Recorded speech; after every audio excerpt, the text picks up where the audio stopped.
Zikir, ingat, bayangan, ingatan, hayalan, segala apa yang terlihat, itu bermula dari hayalan, bayangan, ingatan, zikir. Kenapa zikir itu dikatakan paling utama-utamanya amal, atau paling pertama-tamanya amal, pertama, karena memang segala apa yang wujud itu dari awalnya cuma hayalan, ingatan, bayangan. Misal kita mau bangun rumah, maka ingatan kita, membayangkan, menghayalkan suatu bangunan yang dikehendaki, merancangnya dalam hayalan, dalam bentuk-bentuk bangunan yang dikehendaki, dan dirancang di dalam ingatan.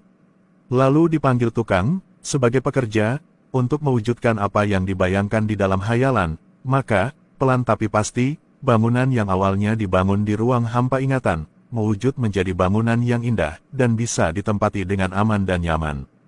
Amal ibadah juga begitu, ketika zikir itu hanya di ruang hampa ingatan, maka zikir itu masih sebatas sesuatu yang tidak bisa diambil manfaat, kecuali manfaat yang bersifat tak terlihat, karena hanya sebatas ingatan atau hayal, makanya kemudian, zikir itu harus diwujudkan dalam bentuk amaliyah nyata. Mengingat Allah bukan lagi dengan hanya ingat di ruang hampa ingatan, tapi mewujud dalam perbuatan nyata, karena sudah mewujud dalam perbuatan nyata, maka disebut lagi bukan zikir, tapi amal ibadah. Zikir itu, tanpa amal, seperti pohon tanpa buah, seperti hayal tanpa wujud lahiriah perbuatan. Kedudukan zikir itu utama, sebab menjadi awal amaliyah terrealisasi.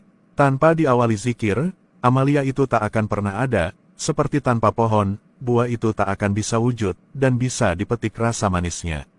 1000 tahun berzikir, kalah dengan semenit beramal. 10 tahun berhayal, jelas kalah dengan semenit berkarya, dan zikrullah itu, seutama-utamanya amal. Karena awal mula seseorang melakukan amal, karena diawali amal itu, dengan penyandaran pada Allah. Maka selanjutnya, amaliyah yang didasari penyandaran pada Allah, maka amal itu kekal, karena bersandar pada zat yang kekal, bisa dipetik buahnya di dunia dan di akhirat.